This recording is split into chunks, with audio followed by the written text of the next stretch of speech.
కించపరిచే విధంగా నేను ఒక రాష్ట్ర ముఖ్యమంత్రిగా ఎక్కడికి పోతున్నా నన్ను చెప్పుల దొంగను చూసినట్టు చూస్తున్నారని అంత నీచమైనటువంటి మాటలు, నిజంగా అట్లాంటి మాటలు చెప్పాలంటే ఇబ్బంది అనిపించినా ఆయన నోటి నుండి అట్లాంటి మాటలు వినడం అన్నది తెలంగాణ ప్రజలకు అవమానం. అది సీఎం చైర్కి అన్నది పక్కన పెడితే మనది అన్ని రాష్ట్రాల్లాగా కాదు.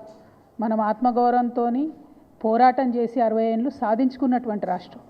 అటువంటి రాష్ట్రాన్ని ఎంత గౌరవప్రదంగా మనం కాపాడుకుంటే అంత బాగుంటుంది. కానీ తెలంగాణ ఆత్మగౌరవాన్ని కించపరిచే విధంగా ముఖ్యమంత్రి గారు మాట్లాడడం బాధాకరం. అయితే ముఖ్యమంత్రి గారి మాటల వెనకాల ఆక్రోశము, బాధ వేరే ఉన్నది. ఏంది వేరేది? మొన్ననే మనం చూసినాం, 400 ఎకరాలు కంచగచ్చిబౌలి భూముల్ని కుదోబెట్టి 10,000 కోట్ల రూపాయలను అప్పుగా తీసుకొని రావడం జరిగింది. యావత్ ప్రపంచం ముందు తెలంగాణ పరువు తీసినటువంటి ఉదంతాన్ని కూడా చూసినాం. అక్కడ ఉన్నటువంటి నెమళ్లను, చెట్లను అన్నిటినీ నాశనం చేస్తే ప్రపంచవ్యాప్తంగా ఉన్న పర్యావరణవేత్తలందరూ కూడా బాధపడ్డ విషయం చూసినాం. మరి ఎందుకంత పట్టుదల? ఎందుకు ఆ భూములు అమ్మాలి? ఎందుకు 10,000 కోట్లు తెచ్చుకోవాలి అంటే ముఖ్యమంత్రి గారు కంప్లీట్గా ఆలోచన ఏంటంటే తెలంగాణ రాష్ట్రంలో టీఎస్ఐఐసిలో, ఇదివరకు టీఎస్ఐఐసి అన్నాం, ఇప్పుడు వాళ్ళు టీజీఐఐసి అంటున్నారు, ఇండస్ట్రియల్ ఇన్ఫ్రాస్ట్రక్చర్ డెవలప్మెంట్ కార్పొరేషన్లో 1,75,000 ఎకరాల పైచిలకు భూమి కేసీఆర్ గారు జమ చేసి పెట్టిండ్రు. కేవలం హైదరాబాద్లో కాదు, జిల్లాలలో ఉన్నటువంటి అన్ని కేంద్రాలలో కూడా ఫ్యూచర్లో ఇండస్ట్రియల్ ఎక్స్పాన్షన్ కోసం అని చెప్పి టీఎస్ఐఐసిని ఒక స్ట్రాంగ్ పవర్ఫుల్ ఎంటిటీగా తయారు చేసి పెట్టిండ్రు. ఇవాళ రేవంత్ రెడ్డి గారి కుట్ర ఏంటంటే ఆ భూములన్నింటినీ కూడా కుదవబెట్టాలి. కంచగచ్చిబౌలి శాంపుల్ మాత్రమే 1,75,000 ఎకరాల తెలంగాణ వ్యాప్తంగా ఉన్న భూముల్ని కుదవబెట్టడానికి ఒక మంచి కుట్రపూరితమైనటువంటి స్కెచ్ రేవంత్ రెడ్డి గారు తయారు చేసుకున్నారు. మరి తయారు చేసుకున్నారు, కానీ ఆ విషయాన్ని ప్రజల నుంచి దాచిపెట్టాలనేటటువంటి ప్రయత్నం చేస్తున్నారు. మీ అందరికి కూడా తెలుసు, నా దగ్గర నిర్దిష్టమైనటువంటి ఆధారాలు లేకపోతే నేను మాట్లాడను. ఇవాళ నా చేతిలో ప్రభుత్వం ఇచ్చినటువంటి జీవో నంబర్ 12 ఉన్నది. GO number 12.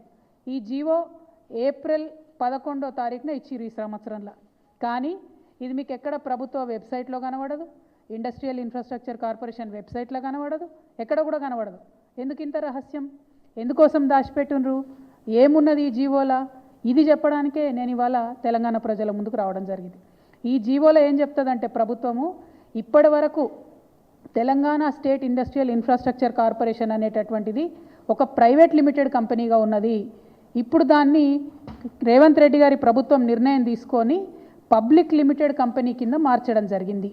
మరి ఏం మార్పు వస్తుంది ప్రైవేట్ లిమిటెడ్ కంపెనీ నుంచి పబ్లిక్ లిమిటెడ్ కంపెనీ చేస్తే అంటే ఇంకా 1,000 కోట్లు ఎక్కువ రుణాలు తీసుకొచ్చేటటువంటి అవకాశం ఉంటుంది.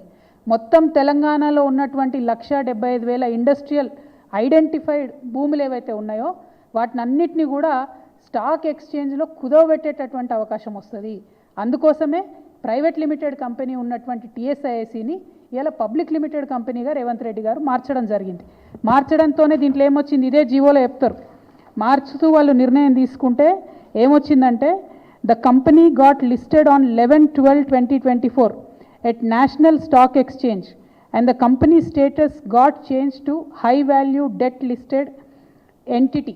అంటే హై వాల్యూలో డెట్ తీసుకోవడానికి, అప్పులు తీసుకోవడానికి, 1,000 కోట్ల అప్పులు తీసుకోవడానికి ద్వారాలు తెరిచినటువంటి ప్రభుత్వం, కాంగ్రెస్ ప్రభుత్వం తెరిచినటువంటి ముఖ్యమంత్రి గారు రేవంత్ రెడ్డి గారు. ఇవాళ నేను రేవంత్ రెడ్డి గారిని అడుగుతా ఉన్నా, మీరు ఒకవేళ ప్రైవేట్ లిమిటెడ్ కంపెనీ నుంచి పబ్లిక్ లిమిటెడ్ కంపెనీ చేస్తే పబ్లిక్ దగ్గర ఈ విషయం ఎందుకు దాచిపెట్టినరు?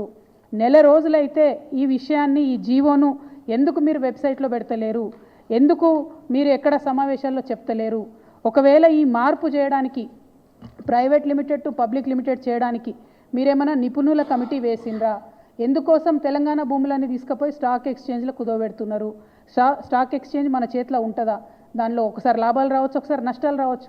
ఒకవేళ నష్టం వస్తే తెలంగాణలో మనం జమ చేసి పెట్టుకున్నటువంటి 1,75,000 ఎకరాలు వాటి భవితవ్యం ఏంటిది? మన పిల్లల భవిష్యత్ ఎట్లా? రేపు ఎవరైనా కొత్తగా పెట్టుబడులు పెడదామని వస్తే వాళ్ళకి ఏం భూములు ఇస్తాం, మనము ఎట్లా ఫెసిలిటీస్ క్రియేట్ చేస్తాము? అంటే మీరు తెలంగాణ రాష్ట్ర భవిష్యత్తు మీద ఏమాత్రం ఆలోచన లేకుండా డైరెక్ట్గా పబ్లిక్ లిస్టెడ్ కంపెనీ చేసి దీన్ని స్టాక్ ఎక్స్చేంజ్లో లిస్ట్ చేయడం అన్నది చాలా దారుణం. ఈ విషయాన్ని ప్రజలకు చెప్పకపోవడం అన్నది మరింత దారుణం. నేను ఇవాళ ప్రశ్నిస్తూ ఉన్నాను, మీరు ఎందుకు ఈ మార్పు చేసిండ్రు? మార్పు చేసినట్టయితే ప్రజలకు ఎందుకు చెప్తలేరు? ఇంత రహస్యం ఏమున్నది ఈ జీవోలో అన్నది నేను అడుగుతా ఉన్నాను.